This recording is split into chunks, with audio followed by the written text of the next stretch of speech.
तो एक बार फिर स्वागत है मेरे वीर मेरे जवानों आपके अपने चैनल गुरु केंद्र में, जिसके अंदर जनरल साइंस, हाँ जी, जनरल साइंस को लेकर प्रीवियस ईयर का पेपर गुरु केंद्र आप लोगों के लिए लेकर आया है, जिसे बहुत अच्छे तरीके से समझना है, सीखना है, बेहतर बनना है और आइडिया लेना है कि एग्जाम में किस प्रकार से क्वेश्चन पूछे जाते हैं। डन है? चलिए शाबाश। तो शुरू करते हैं और एक कदम और सफलता की ओर बढ़ते हैं। 28 मार्च 2021 का ऑफिशियल पेपर, जिसका पहला क्वेश्चन आपके सामने है कि राइफल से निकली गोली, राइफल यानी बंदूक से निकली गोली में कौन सी ऊर्जा होती है? तो राइफल से निकली गोली आगे की ओर बढ़ेगी। अरे बाबा, जो चीज बढ़ रही है, जिस चीज में गति हो, उसके अंदर गतिज ऊर्जा होगी। तो राइफल से निकली गोली में कौन सी ऊर्जा होने वाली है वीरो? कौन सी ऊर्जा होगी? तो गतिज ऊर्जा, गतिज ऊर्जा। और साथ ही साथ स्टार लगाकर याद रखें कि गतिज ऊर्जा का फॉर्मूला आपसे बहुत बार एग्जाम में पूछ ले जाता है, जो कि होता है 1/2, हाँ जी, 1/2 mv²। क्या है? 1/2 mv²। m मतलब होता है मास यानी कि द्रव्यमान, m मतलब मास यानी द्रव्यमान, और v मतलब हो गया वेलोसिटी यानी कि वेग। फॉर्मूला हो गया m/2 m/2 mv² यानी 1 के नीचे 2 mv², 1/2 mv²। डन है? इसी प्रकार स्थितिज का भी ध्यान रखें वीरो, स्थितिज का भी। तो स्थितिज ऊर्जा का जो फॉर्मूला होता है वो होता है mgh। क्या होता है? mgh। m मतलब फिर से द्रव्यमान यानी मास, g मतलब हो गया आपका गुरुत्व, और h मतलब हो गया हाइट यानी कि ऊंचाई। डन है? इन दोनों फॉर्मूलों को याद करके एग्जाम में जरूर जाएं भाई, बहुत बार पूछे गए हैं। अगला देखें, अगला क्वेश्चन क्या कहता है कि अगला क्वेश्चन है वल्की। यहां पर ये ध्यान से देखें, ये जो शब्द है वल्कनीकृत, वल्कनीकृत का मतलब होता है कठोर बनाना। क्या बनाना? कठोर बनाना। तो रबड़ को कठोर बनाने का आविष्कार किसको दिया जाता है? तो रबड़ को कठोर बनाने का आविष्कार दिया जाता है गुडियर को। किसको? गुडियर को। Charles Goodyear. जैसे गुड़ मिलाते हो ना आप, तो गुड़ मिलाने से वो क्या हो जाता है? कठोर हो जाता है। तो उसी तरीके से भाई चार्ल्स गुडियर ने रबड़ में वल्कनीकृत करने के लिए, रबड़ को कठोर बनाने के लिए भैया किसका यूज किया था? सल्फर का। तो ये भी लिखें, बहुत बढ़िया तरीके से लिखे भाई, रजिस्टर पेन साथ में लेकर बैठे, तभी जीतेंगे, तभी जीतेंगे। बाबा, रबड़ को वल्कनीकृत करने के लिए, कठोर बनाने के लिए भैया किसको मिलाया जाए? सल्फर को मिलाया जाए। और इसका आविष्कार, हाँ जी, इसका आविष्कार किसने किया था? तो चार्ल्स गुडियर ने। किसने? चार्ल्स गुडियर ने। याद रखें। अगला देखें, शाबाश। तो तीसरा क्वेश्चन है हमारे पास, चाय का वनस्पतिक नाम क्या है? भाई, चाय का वनस्पतिक नाम क्या है? यानी चाय का नाम और क्या है, साइंटिफिक में पूछ रहा है। तो चाय को बोलते हैं, चाय को कहते हैं कैमेलिया। क्या बोलते हैं भाई? कैमेलिया। तो याद रखें, बी ऑप्शन इसका क्या हो गया? ठीक हो गया। चाय का जो नाम है, वनस्पतिक नाम, वो क्या है? कैमेलिया। इसी तरीके से मानव का क्या नाम है भाई? तो मानव का वैज्ञानिक नाम क्या है? तो मानव का नाम है होमोसेपियंस। याद रखें, बोले बोले साथ में बोले, जल्दी से बोले, तेज बोले, आवाज आनी चाहिए यहां तक। क्या नाम है भाई? होमोसेपियंस। मानव का नाम होमोसेपियंस। और चाय में कौन सा अम्ल पाया जाता है? तो चाय में पाया जाता है टैनिक एसिड। कौन सा? टैनिक। याद रखिए, टैनिक से टी मतलब चाय, चाय से याद हो गया टी मतलब टैनिक एसिड। जवानों, टैनिक एसिड किस में पाया जाता है? तो चाय में पाया जाता है। शाबाश। अगला देखें, अगला क्वेश्चन कहता है कि डायलिसिस का उपयोग किसके उपचार के लिए किया जाता है? तो डायलिसिस का उपयोग किडनी के, वृक मतलब होती है किडनी, तो किडनी के उपचार के लिए प्रयोग में लाया जाता है डायलिसिस का। इसी तरीके से हृदय हार्ट का पूछे, हृदय का पूछे, तो हृदय के लिए ईसीजी। क्या होता है भाई? ईसीजी। तो ईसीजी का प्रयोग हृदय के लिए, डायलिसिस का प्रयोग वृक्क यानी किडनी के लिए।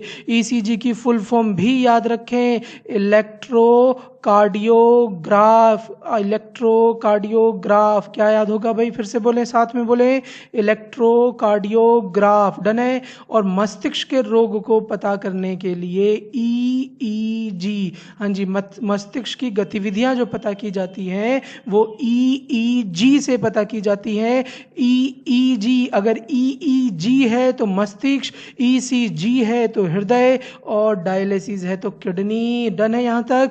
और ईईजी की फुल फॉर्म होती है इलेक्ट्रोइन्सेफेलोग्राम, इलेक्ट्रोइन्सेफेलोग्राम, फिर से बोलो, इलेक्ट्रो शाबाश, इन्सेफेलोग्राम, हो जाएगा, बिल्कुल हो जाना चाहिए भाई, बिल्कुल हो जाना चाहिए। अगला देखें, अगला क्वेश्चन, प्लेमान का सिद्धांत, प्लेमान पिंडों के नियमों को किसने दिया था भाई, फ्लोटिंग बॉडीज का सिद्धांत किसने दिया था। तो भैया प्लेमान होता क्या है, तो जब आप पानी में तैरते हो, ये आप हो और ये पानी में तैर रहे हो, दिख रहा है ना भाई, जब आप पानी में तैरते हो तो ऐसा लगता है नीचे से कोई धक्का दे रहा है, लगता है ना, तो नीचे से कोई धक्का दे रहा है तो उसी को कहते हैं प्लेवमान, यानी डन है, इसी को फ्लोटिंग कहते हैं। इसका सिद्धांत किसने दिया था, आर्किमिडीज ने दिया था। किसने दिया था, आर्किमिडीज ने, याद रखें। और यहाँ पर एक नाम और है, एक नाम और है वाटरमैन, वाटरमैन को भी ध्यान रखें। वाटरमैन जो है वो फाउंटेन पेन के लिए, किसके लिए भाई,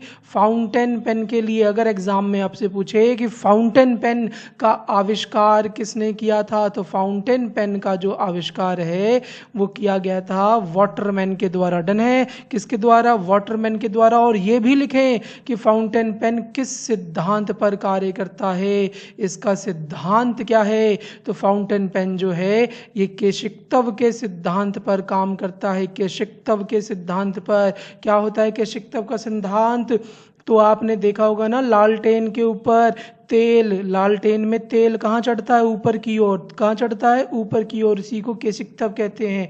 तो केशिक्तव के सिद्धांत पे ही फाउंटेन पेन काम करता है, डन है। पेड़ों में भी पानी इसी के केशिक्तव के सिद्धांत पे चढ़ता है। लालटेन में जो तेल है वो ऊपर की ओर चढ़ता है, किसकी वजह से, तो केशिक्तव के सिद्धांत से। इसको इंग्लिश में कैपिलरीज भी कहते हैं, क्या कहते हैं, कैपिलरीज, इसे ध्यान रखिएगा। अगला देखें, शाबाश, अगला क्वेश्चन क्या है, तो अगला क्वेश्चन है हमारे पास मेरे वीरों, निम्नलिखित में से, ओहो, निम्नलिखित में से किस में ध्वनि सबसे तेज चलती है भाई, तो ध्वनि जो है निर्वात, हवा, पानी, स्टील, चार ऑप्शन आपको दिए हैं, इसमें से किस में सबसे तेज चलेगी, तो सही आंसर है स्टील। अरे बाबा, ध्वनि, ध्वनि जो है, ध्वनि जो है ये सबसे तेज चलती है, सबसे तेज चलती है किसके अंदर, ठोस के अंदर, किसके अंदर, ठोस, सॉलिड के अंदर।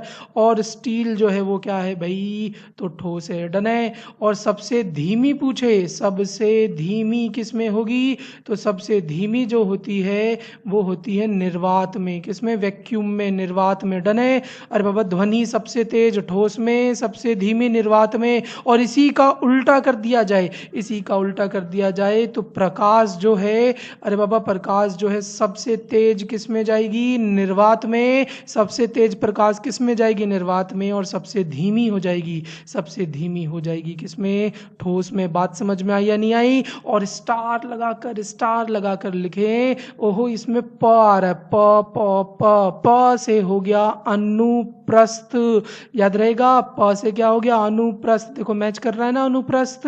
तो अनुप्रस्थ तरंगे कौन सी होती हैं, तो प्रकाश एक अनुप्रस्थ तरंग है।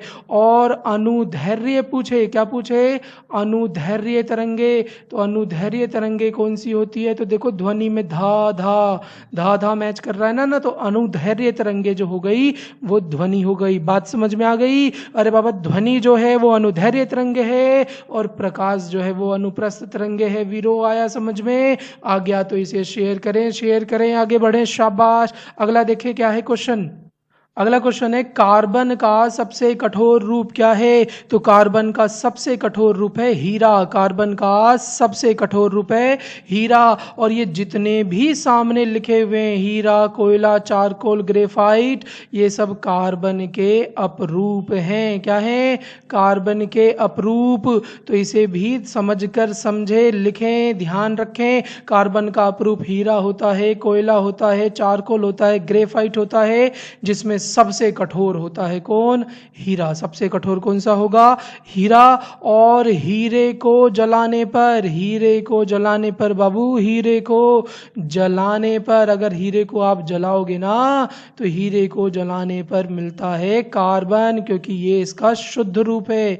हीरे को जलाने पे क्या मिलेगा? कार्बन। उसी तरीके से अगर हाइड्रोजन को हम जलाएं तो हाइड्रोजन को जलाने पर, हाइड्रोजन को जलाने पर मिलता है वाटर यानी जल। इसे भी लिखें, हीरे को जलाने पे कार्बन और हाइड्रोजन को जलाने पर मिलता है जल। डन है? चलिए शाबाश। अगला क्वेश्चन है डेक्टिलोग्राफी। डेक्टिलोग्राफी किसका अध्ययन है? तो डेक्टिलोग्राफी जो है वो अंगुली के निशान, फिंगरप्रिंट के अध्ययन को कहते हैं। क्या भाई? डेक्टिलोग्राफी। हाँ जी, डेक्टिलोग्राफी सीआईडी देखी होगी आपने, उसके अंदर फिंगरप्रिंट से पहचानता है ना वो, तो उसी को कहते हैं डेक्टिलोग्राफी। और यहां पर ये जो लिखा है कार्बन काल निर्धारण, तो इसका भी एक क्वेश्चन याद रखें कि भैया C14 किसके लिए प्रयोग में लाया जाता है? इसी को कार्बन डेटिंग कहते हैं। इसका प्रयोग किस लिए किया जाएगा? किस लिए किया जाएगा? तो जीवाश्म, जवानों, जीवाश्म की आयु का पता लगाने के लिए, जीवाश्म की आयु का पता लगाने के लिए किसका यूज करेंगे? तो बाबा C14 का। किसका? C14 का। आया समझ में? बिल्कुल जी बिल्कुल आया। अगला देखें, अगला क्वेश्चन क्या है? तो अगला क्वेश्चन है हमारे पास लेंस किसका बना होता है? तो लेंस जो है, लेंस देखो चाहे वो किसका हो, तो भैया फोटोग्राफी का यानी कि कैमरे का लेंस हो। अगर आपसे कैमरे का लेंस पूछे या दूरबीन का लेंस पूछे या फिर प्रिज्म पूछे, फिर से ध्यान से सुने क्या कह रहे हैं हम, कैमरे का लेंस पूछे या फिर दूरबीन पूछे या प्रिज्म पूछे, इन सब का निर्माण फ्लिंट कांच से होता है, यानी लेंस जो है वो फ्लिंट कांच से बने होते हैं। और अगर थर्मोमीटर पूछे तो थर्मामीटर में जो कांच प्रयोग होता है वो पायरेक्स होता है। थर्मोमीटर में जो कांच प्रयोग होगा वो कौन सा होगा? पायरेक्स। डन है? और अगर धूप का चश्मा पूछा जाए, धूप का चश्मा किस कांच से बना होता है? तो धूप का चश्मा जो है वो क्रुक्स से, किससे? क्रुक्स से। याद रखें, क्रुक्स कांच का बना होता है। ये स्टार में लिखें, पूछा हुआ है आपसे एग्जाम में कि धूप का चश्मा किस कांच से बना होगा? तो क्रुक्स कांच से। इसी तरीके से आपने सुना होगा कि जो बोतलें होती हैं, हाँ जी, जो बोतलें होती हैं या फिर जो ट्यूबलाइट होता है, बोतल या फिर जो ट्यूबलाइट बनाई जाती है उसमें कौन सा कांच होता है? तो उसमें सोडा कांच होता है। कौन सा होता है? सोडा कांच। तो फिर से रिपीट करें, धूप के चश्मे में क्रुक्स, बोतल या ट्यूबलाइट में कौन सा? तो सोडा कांच। और कैमरे, दूरबीन के लेंस जो बनाए जाते हैं वो फ्लिंट कांच से बनाए जाते हैं। किससे? फ्लिंट कांच से। नोट करें, इन सबको नोट करें भाई, रामबाण साबित होंगे ये सब, नोट करें इसे। और विद्युत बल्ब पूछे, ये भी लिखिए, विद्युत बल्ब पूछे तो विद्युत बल्ब जो है वो क्राउन कांच से, किससे? तो क्राउन कांच से बनता है विद्युत बल्ब। डन है? चलिए शाबाश। अगला देखें, अगला क्वेश्चन क्या है? खारे पानी की सांद्रता को मापने के लिए, खारे पानी की सांद्रता को मापने के लिए भैया कितना खारा है पानी, इसको मापने के लिए उसके अंदर लवण की मात्रा देखी जाती है, यानी लवण मापी, यानी आंसर हो गया बी, सैलिनोमीटर। खारे पानी को किसमें मापा जाता है? तो सैलिनोमीटर। इसी तरीके से फैदोमीटर का प्रयोग समुद्र की गहराई के लिए, समुद्र की गहराई किससे मापते हैं? तो फैदोमीटर से मापते हैं। फैदोमीटर समुद्र की गहराई से। और विद्युत का अगर पता लगाना है, यानी कि किसके अंदर से करंट पास हो रहा है या नहीं हो रहा, अरे बाबा किसी तार में करंट पास हो रहा है या नहीं हो रहा वीरो, तो उसके लिए पता करते हैं किसका? तो गैल्वेनोमीटर का। गैल्वेनोमीटर से विद्युत का क्या करते हैं? पता करते हैं। और विद्युत को मापा जाता है किससे? तो अमीटर से। किससे? अमीटर से। फिर से सुने, विद्युत को पता करेंगे किससे? तो गैल्वेनोमीटर से। पता करना है तो गैल्वेनोमीटर, और मापना है तो अमीटर। और समुद्र की गहराई फेदोमीटर। और खारे पानी जो क्वेश्चन था, खारा पानी जो क्वेश्चन था मेरे जवान, खारा पानी जो क्वेश्चन था वो सेलिनोमीटर। डन है। चलिए अगला देखें। अगला क्वेश्चन कहता है ग्रीन हाउस प्रभाव का मुख्य रूप से वायुमंडल में किसकी वृद्धि के कारण होता है?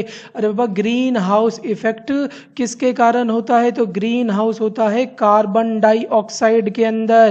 अरे बाबा, कार्बन डाइऑक्साइड बढ़ने से ही ग्रीन हाउस पे क्या होता है? प्रभाव सबसे ज्यादा पड़ता है। कार्बन डाइऑक्साइड की वजह से ही सबसे ज्यादा प्रभाव पड़ता है। और कार्बन डाइऑक्साइड का प्रयोग हम एक दो जगह और करते हैं, जैसे कि आग बुझाने में किसका प्रयोग करेंगे? तो कार्बन डाइऑक्साइड का। ओह, सोडा वाटर जो हम पीते हैं, कोल्ड ड्रिंक, इसके अंदर क्या होता है? तो कार्बन डाइऑक्साइड ही होता है। नाइट्रोजन आपको पिछली वीडियो में भी बताया था, नहीं देखा तो देखें, मिस ना करें, एक भी वीडियो मिस ना करें भाई। चिप्स के पैकेट में किसका प्रयोग करते हैं हम? नाइट्रोजन का। और ओजोन की बात करें तो ओजोन जो है वो ऑक्सीजन का अपरूप है। किसका अपरूप है? ऑक्सीजन का एक अपरूप है, एक रूप है। और इसमें से सड़ी मछली की गंध आती है, पूछा हुआ है एग्जाम में। सड़ी मछली की गंध मेरे वीरों किस में से आएगी? जल्दी बताएं। सड़ी मछली की गंध, ओहो आवाज नहीं आई, यहां तक आनी चाहिए। सड़ी मछली की गंध ओहो ओजोन में से आती है। कार्बन मोनोऑक्साइड का अगर पूछे तो इसका फॉर्मूला होता है CO। और कार्बन मोनोऑक्साइड जो है ये बड़ी खतरनाक गैस है, बड़ी खतरनाक। सिगरेट के धुएं से जो आप छल्ला बनाते हैं भाई, वो कार्बन मोनोऑक्साइड, हाँ जी, कार्बन मोनोऑक्साइड होता है। और मोटरसाइकिल की बात की जाए तो मोटरसाइकिल के धुएं से भी कौन सी गैस निकलती है? तो कार्बन मोनोऑक्साइड ही निकलती है। डन है। चलिए शाबाश। अगला देखें, अगला क्वेश्चन। पत्तियों में मौजूद हरे रंग के रंग द्रव्य को क्या कहते हैं? अरे बाबा, पत्तियों में मौजूद हरे रंग को पर्णहरित कहते हैं। क्या कहते हैं? पर्णहरित। और ये किसकी वजह से होता है? तो ये होता है क्लोरोफिल की वजह से। किसकी वजह से? क्लोरोफिल की वजह से। और क्लोरोफिल में सबसे ज्यादा क्या पाया जाता है? ये भी ध्यान रखें, क्लोरोफिल में सबसे अधिक क्या होगा? तो मैग्नीशियम होगा। क्या होगा? मैग्नीशियम। इसे ध्यान रखें, ये भी ध्यान से पूछे जाते हैं, इसे याद रखें भाई, याद रखें। डन है। चलिए शाबाश वीरो। अगला देखो, अगला क्वेश्चन है, इन्वर्टर एक उपकरण है, ठीक है, इन्वर्टर एक उपकरण है जो परिवर्तित यानी बदलता है। तो इन्वर्टर किसको बदलता है? तो याद रखें, समझें, इन्वर्टर बदलता है DC को किसमें? AC में। इन्वर्टर बदल देगा DC को किसमें?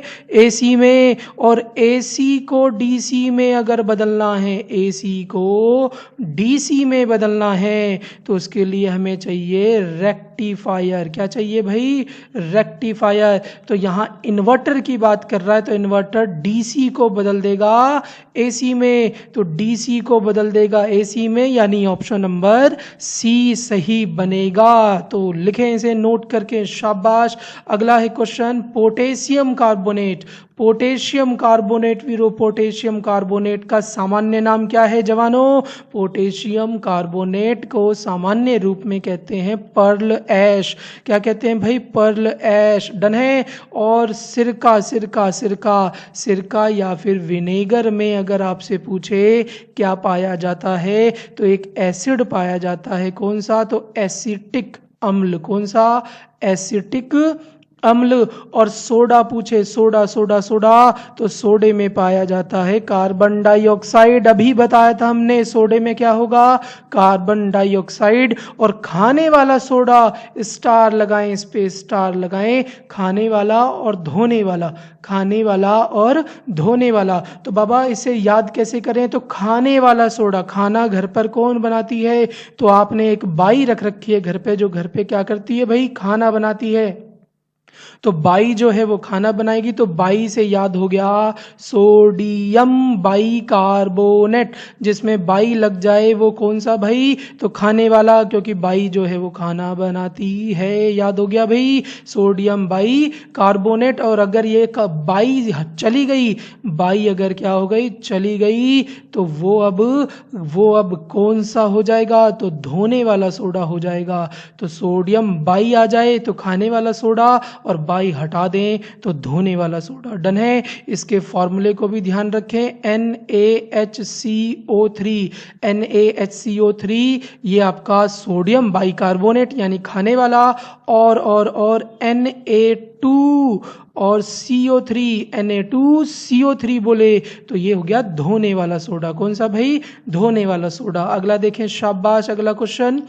तो अगला क्वेश्चन है हमारे पास 273 केल्विन। 273 केल्विन का तापमान लगभग किसके बराबर होगा, तो ये हमने आपको बहुत बार बता दिया भाई, बहुत बार बता दिया। इससे पहले वाली वीडियो में भी था। 0 डिग्री सेल्सियस बराबर 32 डिग्री फ़ारेनहाइट, और यही होता है 273 केल्विन। तो 273 केल्विन पूछा हुआ है आपसे, केल्विन पूछा है, तो ये 32 डिग्री फ़ारेनहाइट के बराबर होगा। यानी आप ऑप्शन नंबर ए टिक कर दीजिए, ऑप्शन नंबर ए बिल्कुल सही हो गया। इसे याद रखें भाई, याद रखें। डन है। इसी तरीके से अगर 100 डिग्री सेल्सियस पूछे तो वो 212 फ़ारेनहाइट होगा और 373 केल्विन होगा। तो ये भी ध्यान रखें, नोट में इसे लिखें। मिलते हैं नेक्स्ट वीडियो में, जब तक के लिए जय हिंद, जय भारत। जीत आपकी ही हो। याद करते रहें भाई, याद करते रहें।